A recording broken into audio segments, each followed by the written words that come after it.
আসসালামু আলাইকুম। প্রিয় দর্শক, অন্য মঞ্চের আলোচনায় আজকে আমাদের অতিথি হিসেবে আছেন চিকিৎসক ও মিডিয়া ব্যক্তিত্ব জনাব আব্দুল নূর তুষার। জনাব আব্দুল নূর তুষার, আপনাকে আমাদের অনুষ্ঠানে স্বাগত জানাচ্ছি। ধন্যবাদ। ধন্যবাদ মাসুদ ভাই। তুষার ভাই, আমি প্রথমেই যে জিনিসটা আলোচনা আনতে চাচ্ছি, আপনি নিজেও একজন চিকিৎসক এবং চিকিৎসা সম্পর্কিত একটা প্রতিষ্ঠান গণস্বাস্থ্য কেন্দ্র, এবং তারও চেয়ে বড় কথা যে গণস্বাস্থ্য কেন্দ্রের যিনি প্রতিষ্ঠাতা ছিলেন, ট্রাস্টি ছিলেন ডক্টর জাফরুল্লাহ চৌধুরী। আমার ধারণা ওনার সঙ্গে আপনার একটা সম্পর্ক ছিল, চিকিৎসক হিসেবেও আপনার ওনার সঙ্গে একটা এক ধরনের হয়তো নৈকট্য অনুভব করেন। এই গণস্বাস্থ্য কেন্দ্রে ওনার মৃত্যুর পর এখন নানা জটিলতায় আক্রান্ত। এরই মধ্যে আজকে দেখলাম যে একটা পত্রিকা, জাতীয় দৈনিকে কালের কণ্ঠে একটা বিশাল রিপোর্ট ছাপা হয়েছে, অনুসন্ধানী রিপোর্ট। সেই রিপোর্টটা যেটা শিরোনাম হলো রিজওয়ানার থাবায় গণস্বাস্থ্য কেন্দ্র। আমার ধারণা এই রিপোর্টটা আপনি দেখেছেন অথবা চোখ বোলানোর সময় পেয়েছেন। এখানে যে জিনিসগুলো দেখা যাচ্ছে যে রিজওয়ানা হাসান, মানে প্রতিষ্ঠাতা ট্রাস্টি যিনি জীবিত মধ্যে একজন আছেন, ডক্টর নাজিমউদ্দিন আহমেদ, উনি মুক্তিযোদ্ধা ছিলেন, ওনাকে জোরপূর্বক সরিয়ে দিয়েছেন এবং নিজেরাই নিজেদেরকে ট্রাস্টি হিসেবে অনুমোদন দিয়েছেন। তারপরে আগে যাদেরকে জাফরুল্লাহ সাহেব মানে দুর্নীতির দায়ে যাদেরকে বের করে দিয়েছিলেন, তাদেরকেও ট্রাস্টি বোর্ডের সদস্য করেছেন। এই যে পুরো ঘটনাটা, আপনি এটাকে কি বলবেন? আমরা জাফরুল্লাহ ভাইকে জাফরুল্লাহ ভাই বলতাম, যদিও বয়সে তিনি আমার চাইতে অনেক বড়। আহ মুক্তিযোদ্ধা ছিলেন এবং আমাকে অনেক স্নেহ করতেন। এই স্নেহের কারণ আমি জানি না। হয়তো ডাক্তার হিসেবে অথবা বিভিন্ন কাজে তিনি আমাকে যেহেতু দেখতেন, তিনি আমাকে খুবই স্নেহ করতেন। আমরা বহুবার আমাদের দেখা সাক্ষাৎ হয়েছে এবং আমি তার ইন্টারভিউ করেছি। আউটস্পোকেন মানুষ, আহ, সরল সোজা কিন্তু খুব সাহসী। এবং আমি গণস্বাস্থ্যের যে বিশ্ববিদ্যালয়, সেখানে গিয়েছি, গণস্বাস্থ্য কেন্দ্রে গিয়েছি। ঢাকায় যে গণস্বাস্থ্য কেন্দ্রের যে ভবনটি রয়েছে, সেখানে আমি গিয়েছি। একটা হাসপাতাল আছে ধানমন্ডিতে, আপনি নিশ্চয়ই জানেন। অতি সস্তায় ডায়ালিসিস হয়, অত্যন্ত কম খরচে চিকিৎসা হয়। এখন এই প্রতিষ্ঠানটি একটি আমি বলবো যে বৈপ্লবিক প্রতিষ্ঠান। কেননা গণস্বাস্থ্যের এই প্রতিষ্ঠানের অধীনে বিশ্ববিদ্যালয় আছে, হাসপাতাল আছে, গণস্বাস্থ্য কেন্দ্র আছে, ফার্মাসিউটিক্যালস আছে এবং গণস্বাস্থ্য কেন্দ্রের এক মেডিকেল কলেজ আছে। হ্যাঁ, সমাজ ভিত্তিক মেডিকেল কলেজ। তো এই এই যে এটা আসলে একটা বেশ ক্ষমতা, কেউ যদি মনে করে যে ক্ষমতা প্রদর্শন করবে অথবা কেউ যদি বেশ একটা আর্থিক লেনদেনের একটা কর্তৃত্ব চায়, তাহলে কিন্তু এইটা বেশ একটা জোরালো প্রতিষ্ঠান। এবং এর একটা আন্তর্জাতিক খ্যাতিও রয়েছে। আপনার নিশ্চয় মনে আছে, ঔষধ নীতি প্রণয়নে বিভিন্ন সময় কমিউনিটি হেলথ যেসব অ্যাপ্রোচ আছে, সেইখানে জাফরুল্লাহ সাহেব এবং তার প্রতিষ্ঠান বড় ভূমিকা পালন করছে। বিশেষ করে ঔষধ নীতি তৈরি করাতে জাফরুল্লাহ সাহেব এবং তার বন্ধুদের বিরাট অবদান ছিল। সবকিছু মিলিয়ে এটি একটি আহ, মানুষ এই প্রতিষ্ঠানটাকে শ্রদ্ধা করে। মানে এবং এই প্রতিষ্ঠানের সম্পর্কে মানুষ কখনো চিন্তা করে না, এই কারণে যে জাফরুল্লাহ সাহেব এতই সৎ এবং এতই শক্তিশালী মানুষ ছিলেন যে কেউ চিন্তাই করে নাই ওনার জীবদ্দশায় যে এই প্রতিষ্ঠানটি কিভাবে চলে বা কে চালায়, এখানে কি গণতান্ত্রিক আচরণ আছে না নাই, কেউ ভাবে নাই। কারণ জাফরুল্লাহ সাহেব নিজে এটাকে আহ তার সন্তানের মতো দেখেছেন। সমস্যাটা হলো জাফরুল্লাহ সাহেবের মৃত্যুর পরে স্বাভাবিকভাবেই সেখানে বিভিন্ন কোটারি স্বার্থভুক্ত লোকেরা সক্রিয় হয়েছে এবং তার মধ্যে আমি খুব হতাশ হয়েছি যখন দেখলাম যে রেজওয়ানা হাসান নামক যে উপদুষ্টু ছিলেন, পরিবেশ উপদুষ্টু, তো উনি এটার মধ্যে জড়িত হয়েছেন। উনি অনেক ধরনের দুষ্টুমি করেছেন, কিন্তু এটা একটা বৃহৎ দুষ্টুমি যেটা আমরা তখন জানতে পারি না। জোর করে ট্রাস্টিদেরকে অপসারণ করার কোনো নিয়ম নাই। মব তৈরি করে জোর করে পদত্যাগপত্র সই করিয়ে ট্রাস্টি অপসারণের কোনো নিয়ম নাই এবং এটা কোনো প্রতিষ্ঠানে থাকে না। এখন গণস্বাস্থ্য আসলে আমি নিশ্চিত যে নাই, কিন্তু এই কাজটি তারা করেছেন এবং এইভাবেই মবের শাসন তো তারা কায়েম করেছিলেন। এই উপদুষ্টু তো শুধু মবের শাসন কায়েম করেন নাই, এই উপদুষ্টু তো আরো অনেক কিছুর সঙ্গে জড়িত ছিলেন।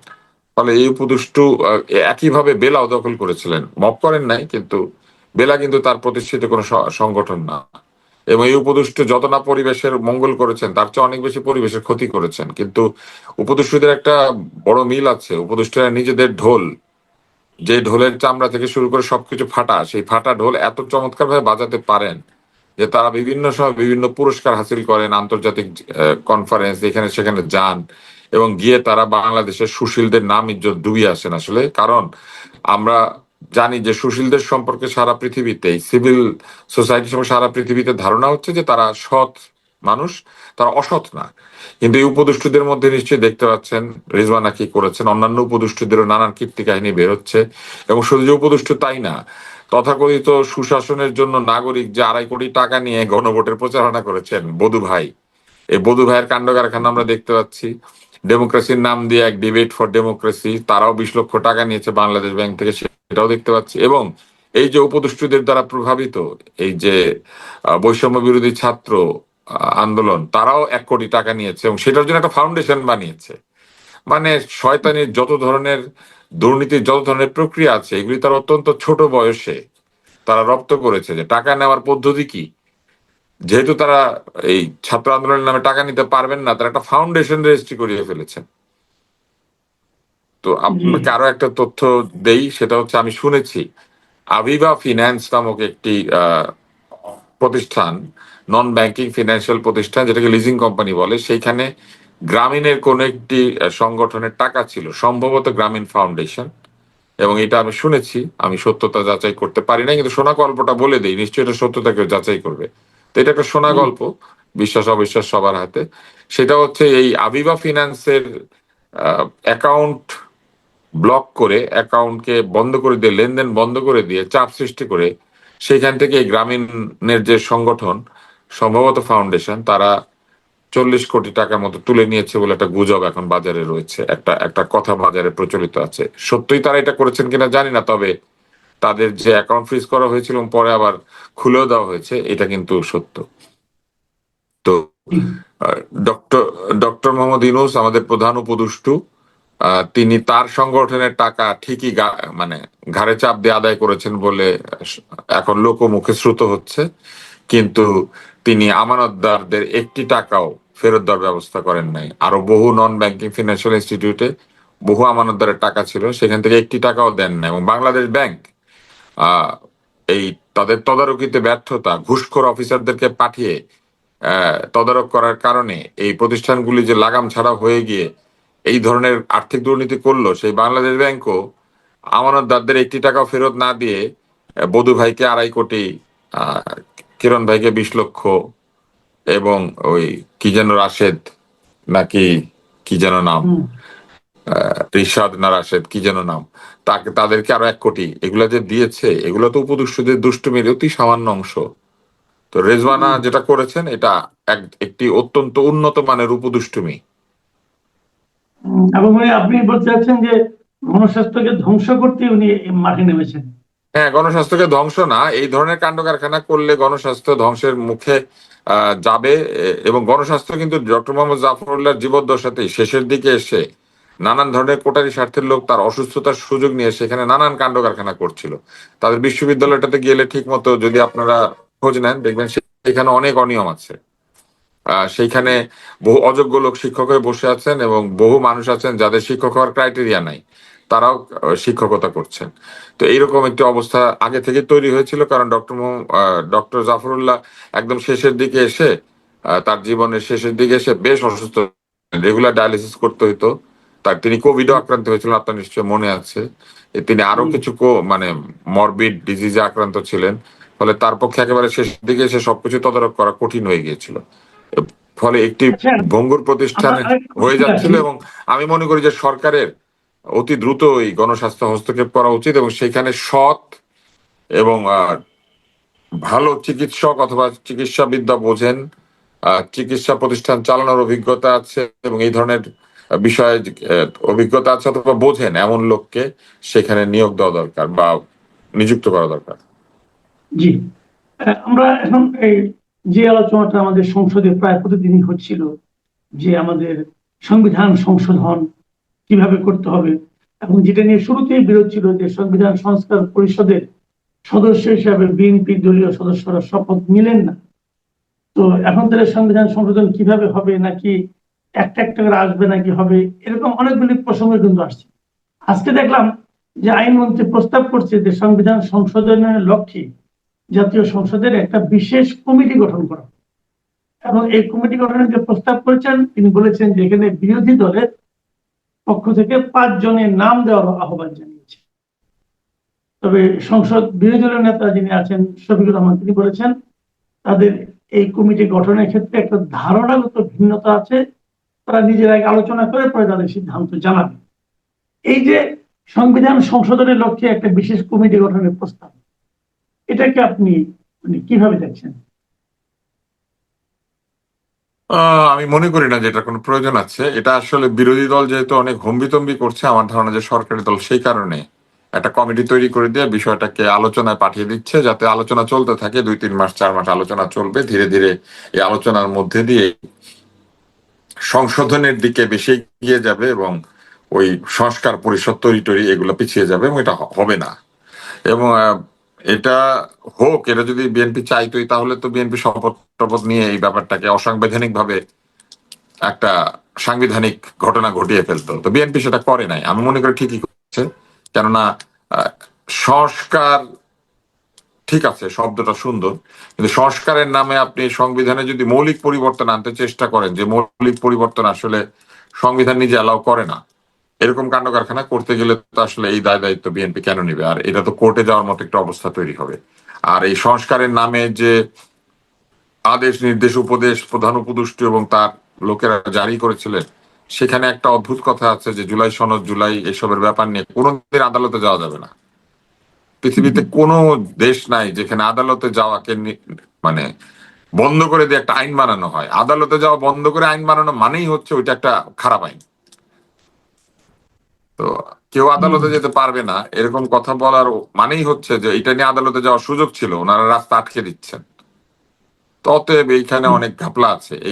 এই ঘাপলাতে আর একটা বড় বিষয় হচ্ছে 12 সদস্যের কমিটি হবে, তো 5 জন বিরোধী, ফলে ভোটাভুটিতে সরকারি দল সবসময় জিতবে। এই কমিটিতে আসলে আলোচনা হবে, কিন্তু ভোটে গেলে কিন্তু বিরোধী দল কোনোদিন জিতার সম্ভাবনা নাই, যদি না সরকারি দলের কেউ ভিন্ন আচরণ করেন আর কি। অতএব এইগুলা আমার মনে হয় এগুলা এইসব সময় নষ্ট না করে সরকারের উচিত সরাসরি বলে দেওয়া যে এগুলো হবে না আর এগুলো হবে, এবং তারপর যা খুশি করেন গিয়া রাস্তায়। আহ, জামাতের সভাপতি এনসিপি কে কোলে নিয়ে কত দূর যেতে পারবেন এটা এখন মানুষ বুঝতে পেরেছে। যাওয়ার সম্ভাবনা থাকলে তারা ক্ষমতার কাছেই পৌঁছায় যেতেন। অতএব এইগুলা বিবেচনায় না নিয়ে বরং এখন যে তেলের ক্রাইসিস, খাদ্যের আশু খাদ্যের সমস্যা, ভোজ্য তেলের সমস্যা এবং অন্যান্য যে অর্থনৈতিক ক্রাইসিস আছে, সেগুলি মোকাবেলা করা বেশি দরকার। মানুষ খেতে না পেলে হ্যাঁ, আন্দোলনের দরকার হয় না।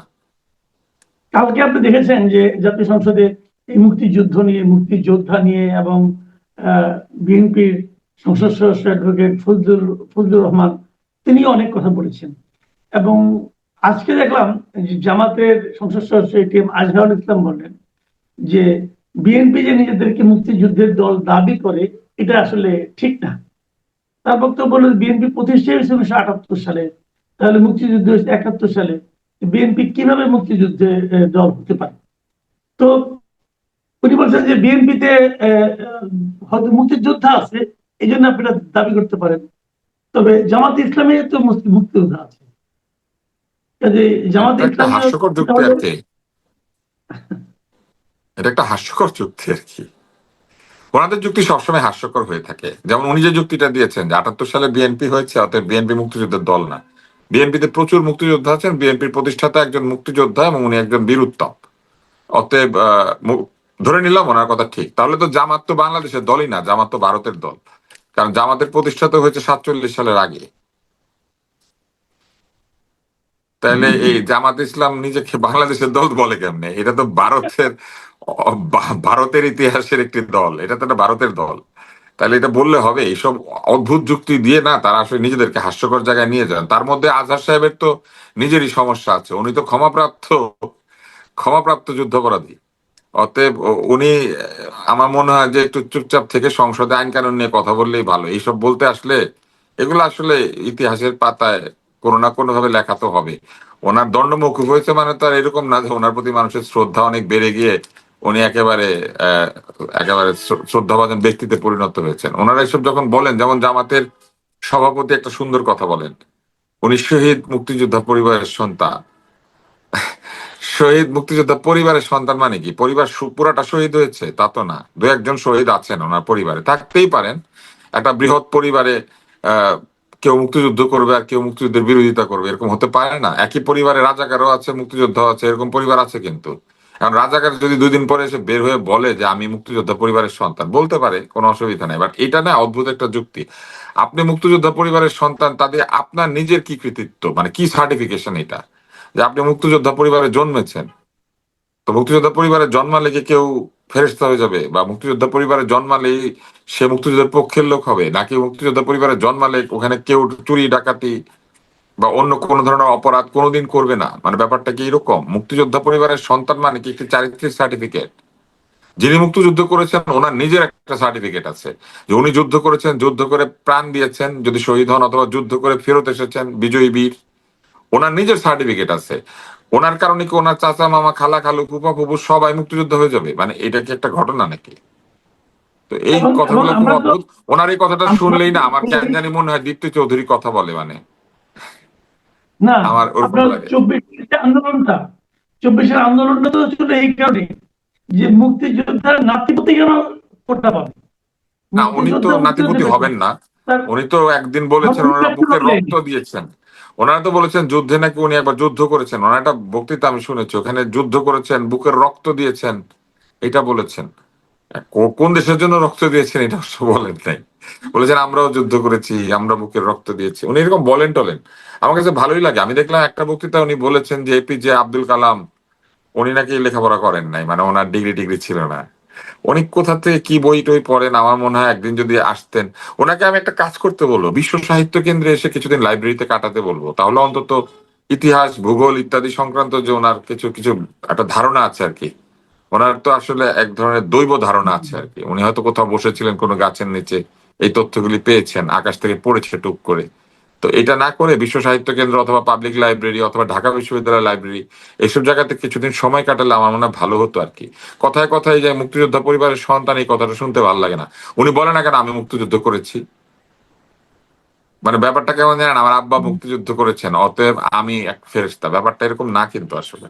এইসব যুক্তিগুলি আমার কাছে খুব অবাক লাগে আর কি। এতদিন পরে জেনজিদের জমানায় এসে ওনারা এইসব যুক্তি দেন। আর ওখানে আরো মজা লাগে যে হাসনাত আব্দুল্লাহ নাহিদ এরা বসে বসে এগুলো আবার দেখে।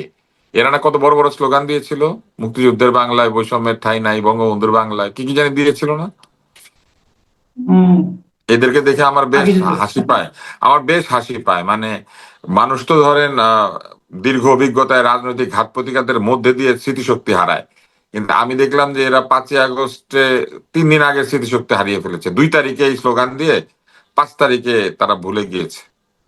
তো এইসব স্লোগান কেন দিয়েছিল? এগুলো কি মিথ্যা ছিল, নাকি এগুলা ভুয়া ছিল, নাকি এগুলো ওই ধরনের আর কি, যে আমরা মুক্তিযুদ্ধের স্লোগান দেওয়া বিপ্লবী? ব্যাপারটা কি আমি জানি না আসলে। বিরক্ত লাগে জানেন মাঝে মাঝে যে এগুলা আমরা দেখলে। একদম অনুষ্ঠানের শেষ পর্যায়ে চলে এসেছি। আমি একটা ঘটনা নিয়ে একটু আপনার দৃষ্টি আকর্ষণ করতে চাচ্ছি। এটা হলো যে আমরা তো মানে সবসময় বলি একটা মানবিক রাষ্ট্র কায়েম করার জন্য, কিন্তু আজকে একটা জিনিস দেখলাম যে বরিশালে একজন নিষিদ্ধ ঘোষিত সংগঠন ছাত্রলীগের একজন নেতা, উনি অনেকদিন ধরে কারাগারে আছেন এবং কারাগারে থাকাকালীন ওনার পিতার মৃত্যু হয়েছে হৃদরোগে আক্রান্ত হয়ে। এবং উনি লাশ দেখার জন্য প্যারোলে মুক্তির জন্য আবেদন করেছেন, কিন্তু শেষ পর্যন্ত প্যারোলে মুক্তিটা পাওয়া হয়নি এবং শেষ পর্যন্ত বাবার লাশটাকে কারাগারে আনতে হয়েছিল। তো প্যারোলের মুক্তির তো একটা রীতি আছে, অনেক বছর ধরে আছে, এরকম নিকট আত্মীয় মারা গেলে দেওয়া। এক্ষেত্রেও নানা রকম জটিলতার কারণে এটা হয়েছে এবং আমরা অন্তর্বর্তীকালীন সরকারে আমরা দেখেছিলাম এরকম একজন ছাত্রলীগের লিডার জেলে ছিলেন, তার স্ত্রী সন্তানরা আত্মহত্যা করেছিলেন, তবে তাদের লাশ হয়নি, তাদের কারাগারে দেখানো হয়েছিল। তো এই যে ঘটনাগুলো, এগুলো মানে আসলে কেন ঘটছে সমাজে? আমাদের সিস্টেম অমানবিক আসলে। এবং আমাদের সরকার যাবে, সরকার আসবে, কিন্তু আমাদের সিস্টেম যারা পরিচালনা করেন এরা খুব অমানবিক। এবং এই অমানবিকতা আমাদের রন্ধ্রে রন্ধ্রে প্রবেশ করেছে।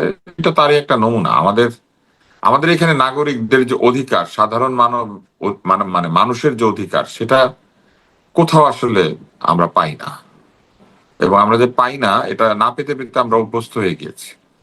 একজন ব্যক্তির পিতার মৃত্যু হলে সে আসতে পারবে না, এটা একটা অমানবিক ঘটনা। এবং এই অমানবিক ঘটনাটা ঘটিয়েছে, এবং ঘটিয়ে ফেলার পরে এটা সমালোচনা হচ্ছে। এখন দেখবেন অনেকে নানান এটা ব্যাখ্যা দেবে, এটা বলবে, সেটা বলবে, নানান কিছু বলবে। আসলে এগুলোর কোনো ব্যাখ্যা হয় না। অমানবিকতা অমানবিকতায় সেটাই ঘটেছে আর কি। মিথ্যা যেমন মিথ্যা, সত্য যেমন সত্য, সেরকম অমানবিকতা অমানবিকতাই। আমরা তো এটাও দেখেছি অন্তর্বর্তী সরকারের সময় একজন মুক্তিযোদ্ধা তিনি মৃত্যুবরণ করেছেন বার্ধক্যজনিত অসুস্থতার কারণে। তাকে হাসপাতালে নিয়ে আসা হয়েছে হাতকড়া পরা অবস্থায়।